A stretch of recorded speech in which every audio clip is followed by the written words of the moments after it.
মঞ্চ লৈছে। ইয়াৰ পিছতে প্ৰথম স্থান লাভ কৰা বৃষ্টি দাস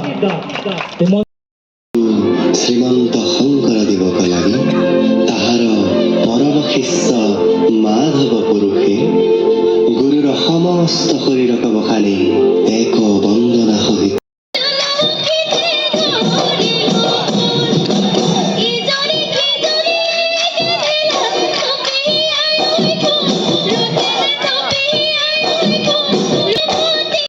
ইয়াত বিভিন্ন জনগোষ্ঠীৰ মানুহে বসবাস কৰিছোঁ, বিভিন্ন ভাষাৰ মানুহে বসবাস কৰি আছে।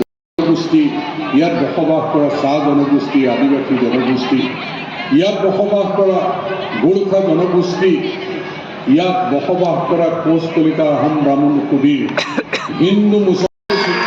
লগতে আমাৰ মাজত উপস্থিত অসমৰ বিশিষ্ট অভিনেতা দেৱানন্দ শইকীয়াকো আমি ৰঙাচুকা বিহু মেলা কমিটিৰ তৰফৰ পৰা অভিনন্দন জ্ঞাপন কৰিছোঁ।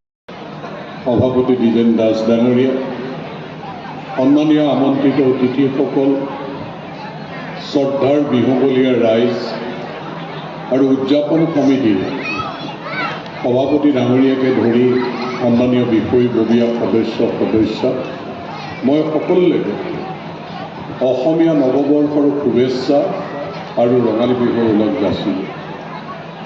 আজি দিনটোত এই ৰঙাচুকুৱা বিহু মেলালৈ যেনেকৈ আশা কৰি আছিলোঁ যে আমাৰ দেশত এটা অংগত, এখন ৰাজ্যত জম্মু কাশ্মীৰত পাকিস্তানী সন্ত্ৰাসবাদীয়ে যি ভাৰতীয় লোক আৰু ফৰেনাৰ ওপৰত আক্ৰমণ কৰি ২৬জন নিৰীহ লোকক নৃশংসভাৱে গুলীয়াই হত্যা কৰিলে, সমগ্ৰ দেশতে এক জোকাৰণি হৈছে আৰু সকলোৱে দুখত মৰ্মাহত হৈছে। আমিও দেশ মাতৃৰ সন্তান হিচাপে মৰ্মাহত।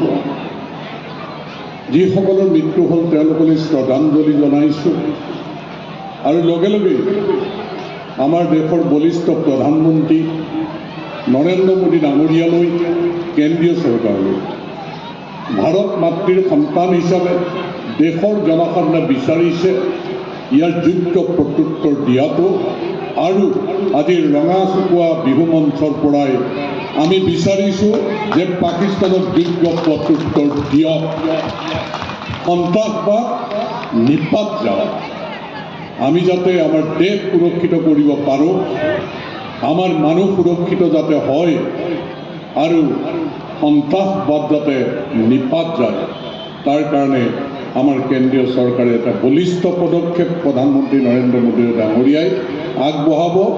ভৱিষ্যতে যাতে কোনো সাহস কৰিব নোৱাৰে, আমাৰ দেশৰ জম্মু কাশ্মীৰ নহয়, এইখন অসমতো, নৰ্থ ইষ্টতো এনেধৰণে কোনেও যাতে সাহস কৰিব নোৱাৰে আক্ৰমণ কৰিবৰ কাৰণে। আমি দুখিত আজি যে আমাৰ অৰুণাচলৰ এজন যুৱকো মাত্ৰ 4 মাহ হৈছিল বিবাহত, তেওঁ মৃত্যু কাকোৱালি ল'ব লগা হৈছে। অসমৰ বৰাকৰ সন্তান ভট্টাচাৰ্যী, তেওঁ কোনোমতে বাচিছে। যি হওক, তেওঁ সুস্থ কৰি আহি অসম পাওক। গতিকে এই দিনটোত যিয়েক আমি আশা কৰি